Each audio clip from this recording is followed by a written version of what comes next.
Perkenalkan, saya sendiri Nabil Abdillah. Saya Desi Agustina. Kami akan menjelaskan tentang konsep dan implementasi kebijakan pengelolaan sarana dan prasarana.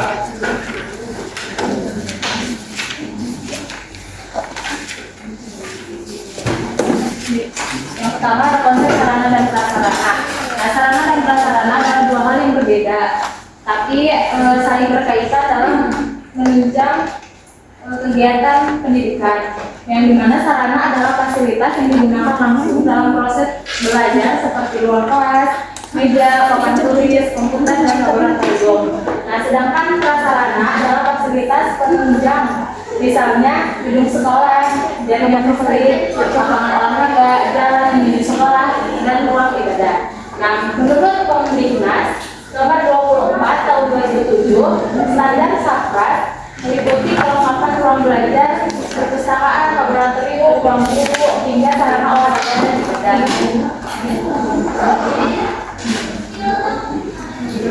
Yang kedua adalah landasan hukum implementasi kebijakan pengelolaan sarana dan prasarana pendidikan. Yang pertama ada Undang-Undang Nomor 20 Tahun 2003 tentang Sistem Pendidikan Nasional. Pada pasal 45 ayat 1, yang dimana setiap satuan pendidikan wajib memiliki sarana dan prasarana yang mendukung proses pembelajaran yang teratur dan berkelanjutan. Yang kedua ada pasal 45 ayat 2. Pemerintah dan pemerintah daerah wajib menjamin tersedianya dana untuk pengadaan sarana dan prasarana pendidikan. Nah, artinya undang-undang ini menjadi dasar utama bahwa pengelolaan sarana dan prasarana adalah kewajiban hukum dalam penyelenggaraan pendidikan. Nah, yang kedua ada peraturan pemerintah nomor 19 tahun 19 tahun 2005 tentang standar nasional pendidikan.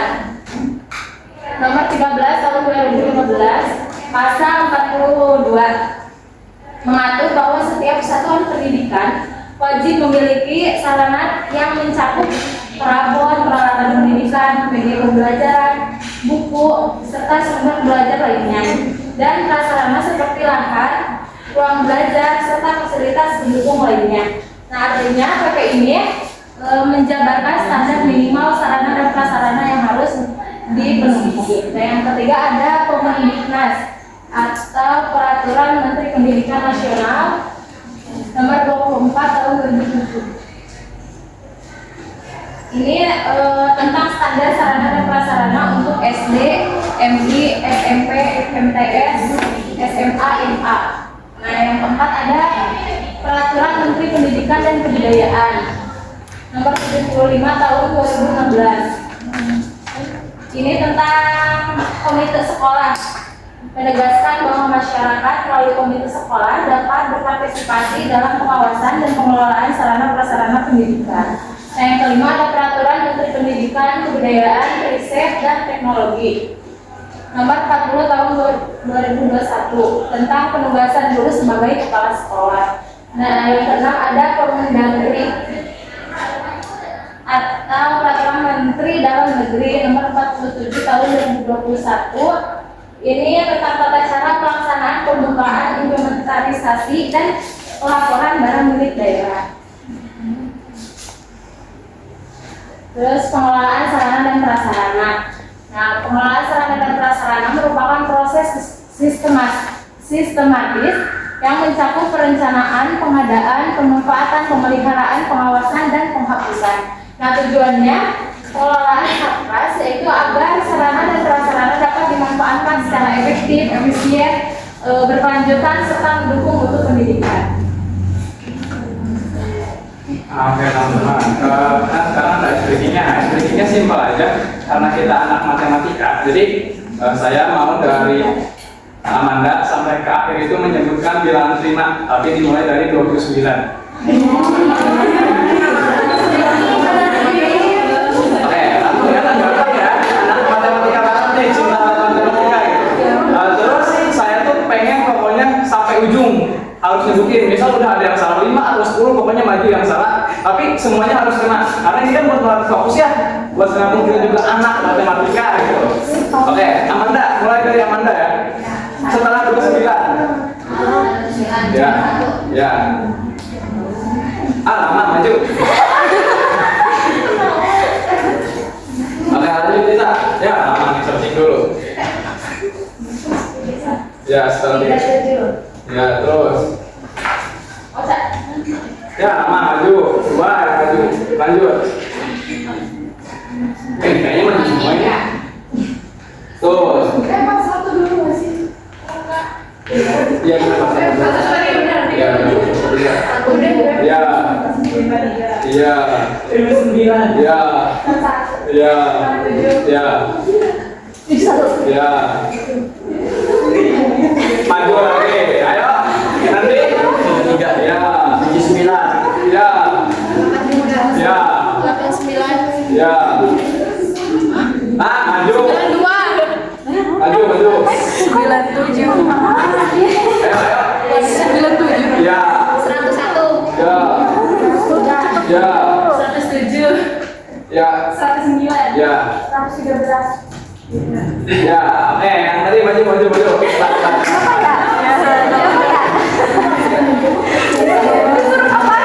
Ayo maju dulu aja. Matiin nih. Ya, maju. Ayo cepet biar semangat Bu. Kita pukul. Pak. Ya sedikit juga ini.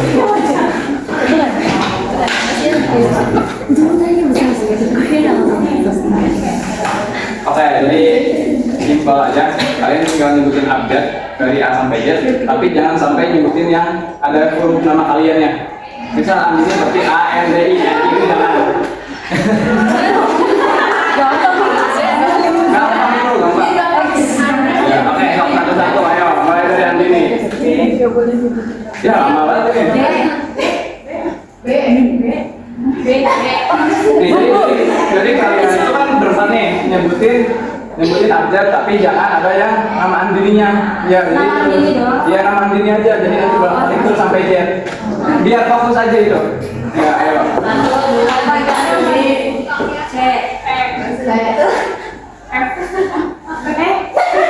Ya Allah, nggak fokus banget. Fokusin dong.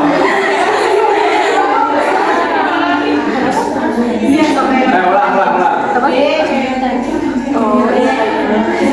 C juga enggak? Itu ayo. Fokus. B, C, E.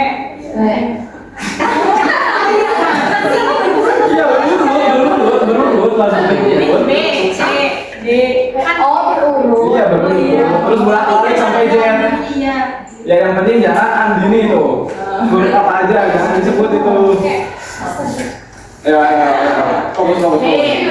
C, E, F, G, H, J, K, L, M, O, P, Q, R, S, T, U, V, W, X, Y, Z.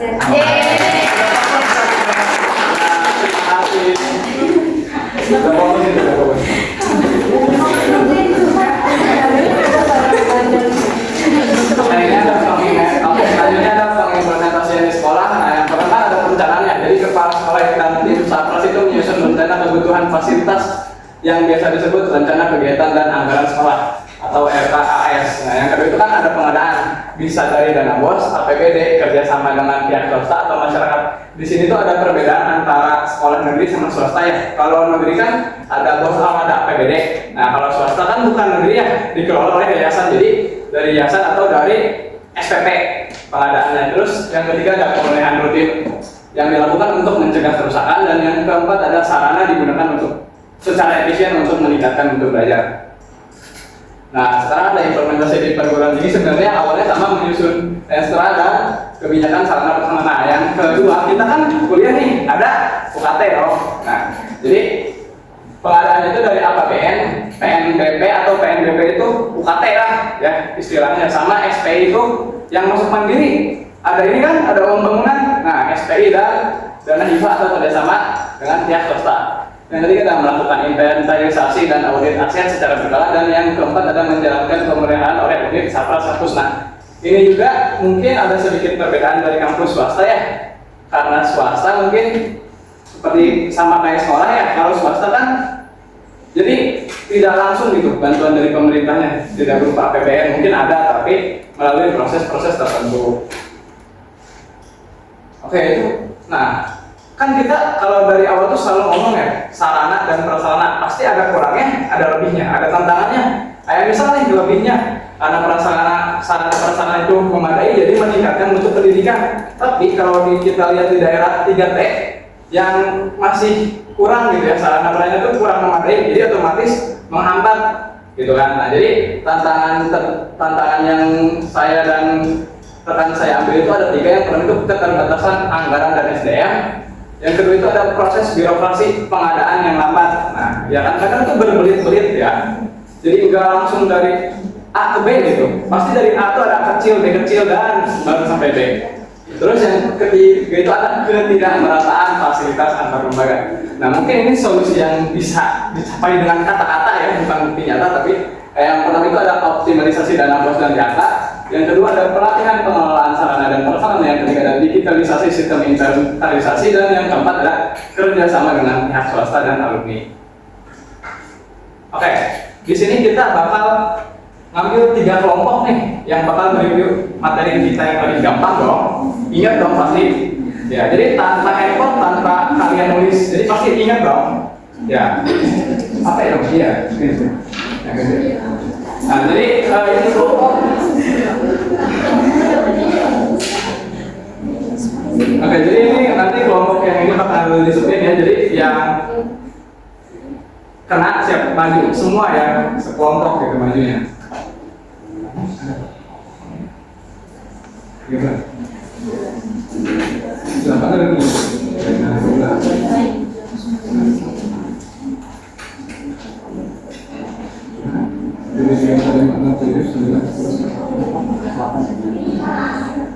Oke, kita saksi ya, yang di depan nih saksi. Kelompok berapa yang kena?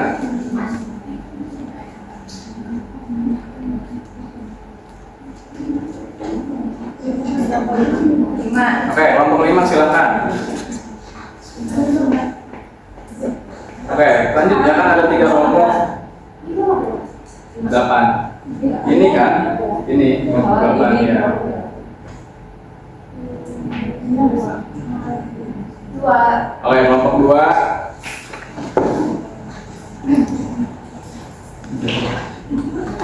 Kita ya. 12. Oke, silakan. Ayo maju semua ayo.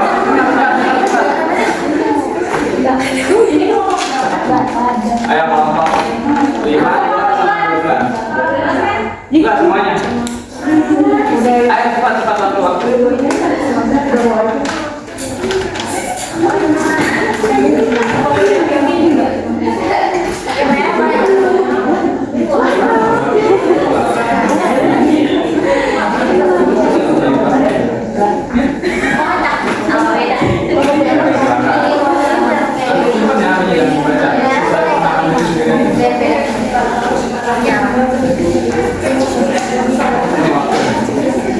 Oke ya, tadi kepilih pertama silakan.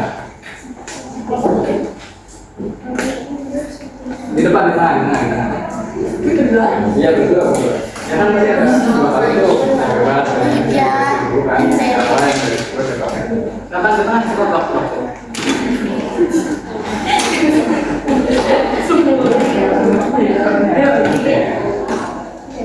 Oke teman-teman, kita dari kelompok 5 mau mereview materi dari kelompok 8. Jadi kan sarana dan prasarana ya. Jadi sarana itu fasilitas yang digunakan dalam proses belajar, seperti ruang kelas, kemudian meja, papan tulis dan lain sebagainya. Kemudian ada prasarana, itu seperti gedung sekolah, jaringan listrik, dalam sekolah dan sebagainya. Nah, menurut Permendiknas nomor 24 tahun 2007 itu standar sarana dan prasarana meliputi kelengkapan ruang belajar, perpustakaan, laboratorium, ruang guru, hingga sarana olahraga dan ibadah. Oke, kalau sepemahaman aku, sarana prasarana ini tuh sangat penting ya buat pembelajaran ataupun proses pembelajaran. Karena kenapa? Karena jika sarana dan prasarana itu memadai, lengkap, kita pun yang belajar akan nyaman.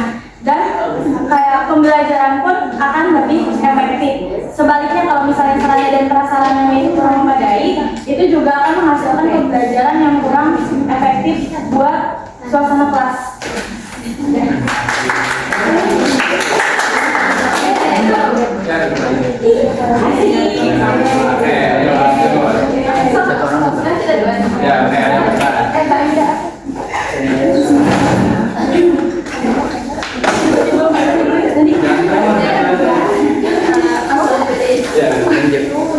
Menurut kami dari yang tadi udah dijelaskan oleh kelompok 8, sarana adalah fasilitas yang digunakan langsung dalam proses belajar. Contohnya ruang kelas, meja, ruang tulis. Prasarana adalah fasilitas penunjang, contohnya gedung sekolah, lapangan sekolah. Terus ada landasan hukum implementasi kebijakan pengelolaan sarana dan prasarana pendidikan. Yang pertama itu ada UU Nomor 20 Tahun 2003. Yang kedua ada Peraturan Pemerintah Nomor 19 Tahun 2005. Yang ketiga ada Permendiknas Nomor 24 Tahun 2007. Yang keempat ada Peraturan Menteri Pendidikan dan Kebudayaan Nomor 75 Tahun 2016. Yang kelima ada Permendikbudristek Nomor 40 Tahun 2021. Yang terakhir ada Permendagri Nomor 47 Tahun 2021. Oke, selanjutnya itu ada tantangan dan solusinya. Tantangannya itu keterbatasan anggaran dan SDM. Lalu proses birokrasi pengadaan lomba. Dan yang ketiga itu tidak pemerataan fasilitas antar lembaga. Lalu di sini ada solusinya. Solusinya yang pertama itu ada optimalisasi dana BOS dan PAK. Yang kedua itu ada pelatihan pengelola kanvas.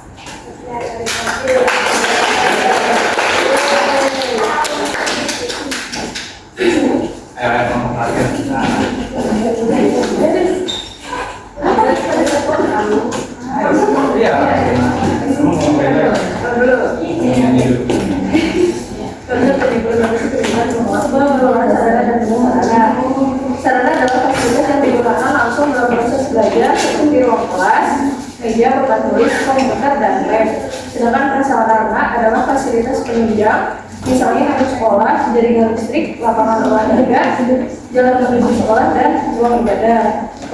Pengelolaan sarana dan prasarana merupakan proses sistematis yang mencakup perencanaan, pengadaan, pemanfaatan, pemeliharaan, pengawasan, dan penghapusan. Tujuannya agar sarana dan prasarana dapat dimanfaatkan dengan baik. Nah, oke, masih dari tempat saya. Jadi itu intinya, sarana dan prasarana itu sangat penting dalam keberhasilan pendidikan ya guys ya. Karena kita kalau nggak ada fasilitas kita kan bisa belajar sih sebenarnya. Tapi kan kayak butuh fasilitas kan, kayak misalnya nih infokus, terus yang di kursi meja gitu. Jadi itu adalah kunci untuk keberhasilan pendidikan. Terima kasih. Oke, ini ada sesi tanya jawab aja. Jadi kita yang nanya, kalian yang jawab sesuai kelompok. Nah, terus jadi simpelnya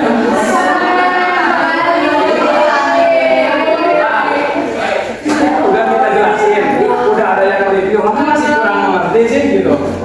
Ya, biar lebih ada mau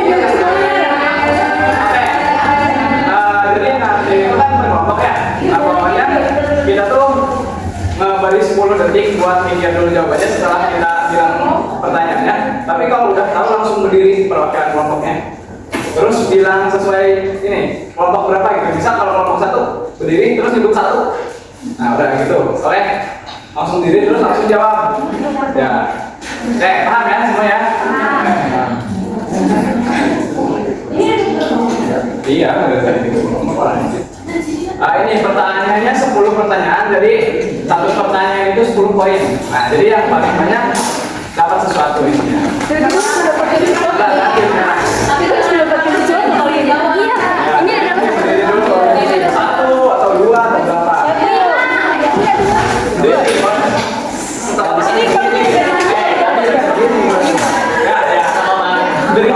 Berita. Oke. ya, enggak menjawab, kita menjawab. Oke, udah siap. Udah. Ya.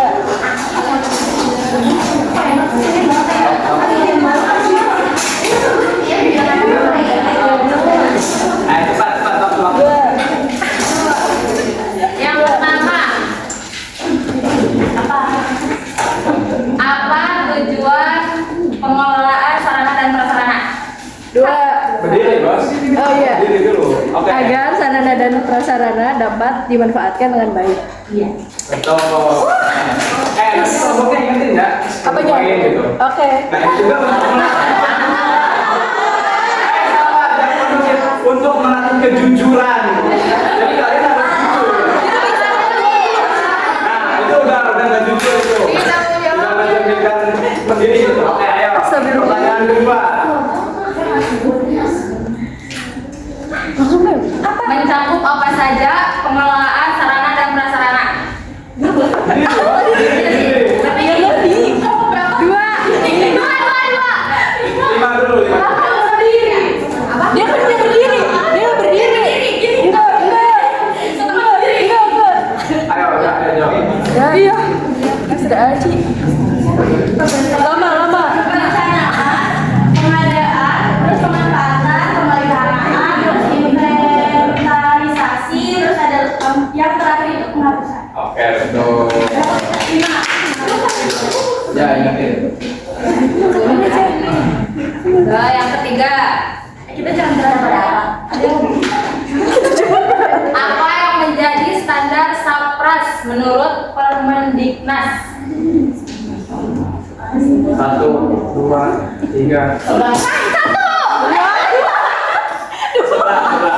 Jangan berat dong itu yang jawab.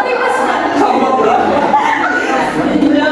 Ya. Meliputi kelengkapan kerja, perpustakaan, laboratorium, ruang guru hingga sarana olahraga dan sebagainya. Oke betul.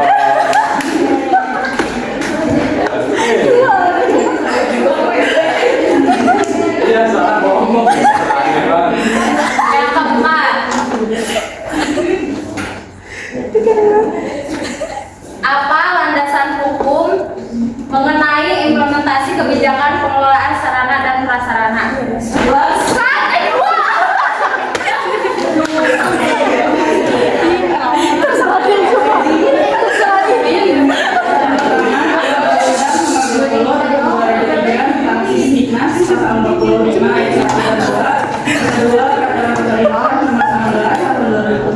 Tentang standar nasional pendidikan berupa Peraturan Pemerintah Nomor 13 Tahun 2015 serta 42. Yang ketiga, Permendiknas Nomor 24 Tahun 2007. Yang keempat, Permendikbud Nomor 35 Tahun 2016. Yang kelima, Permendikbudristek Nomor 40 Tahun 2001.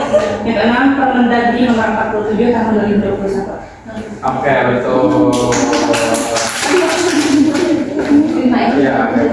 Yang kelima, apa peran sarana dan prasarana dalam meningkatkan mutu pembelajaran sekolah? 1, 2, 3, 4, 5. Oke. Memberi fasilitas untuk belajar siswa. Ya betul.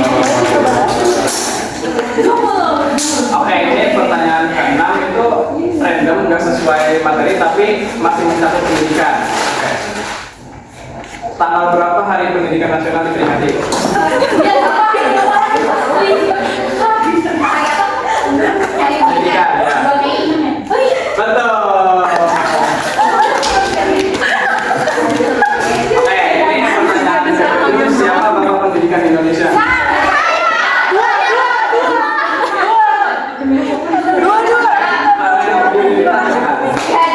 Betul. Oke, berarti 3 lagi ya. Oh ya, mutu yang paling terkenal, mutu pendidikan yang paling terkenal di Indonesia. 9. Udah berdiri. Tutorial dari ini bukan? Lebih ininya? Ingat Sosrokulodo, Ingat Madia, Kamu Karso, tutorial dari Oke, betul. Oke, pertanyaan ke 8 ya? Apa 9? 9. Oke, apa perbedaan dari pengadaan di sekolah negeri dan swasta?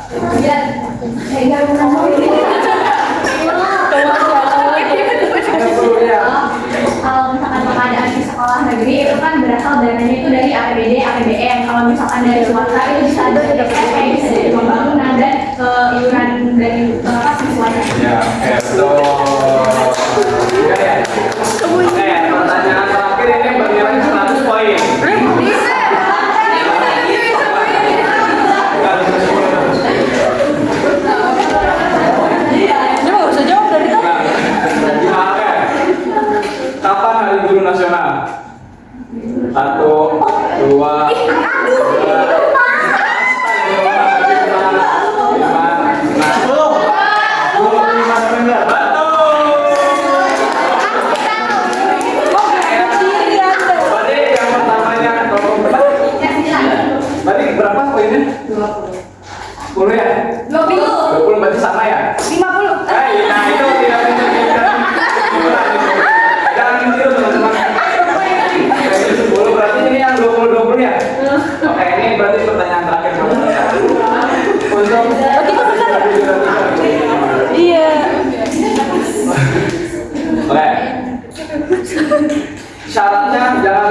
Jangan lihat catatan. Soalnya ada yang sedikit. Oke.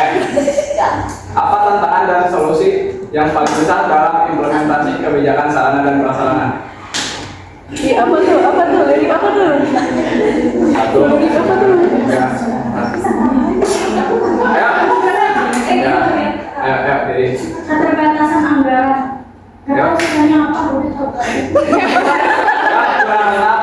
Tantangannya keterbatasan anggaran, terus ketidakmerataan, terus belum optimalnya penggunaan dana bos. Solusinya itu optimalisasi penggunaan dana bos, terus pengelolaannya kembali lagi. Oke, betul.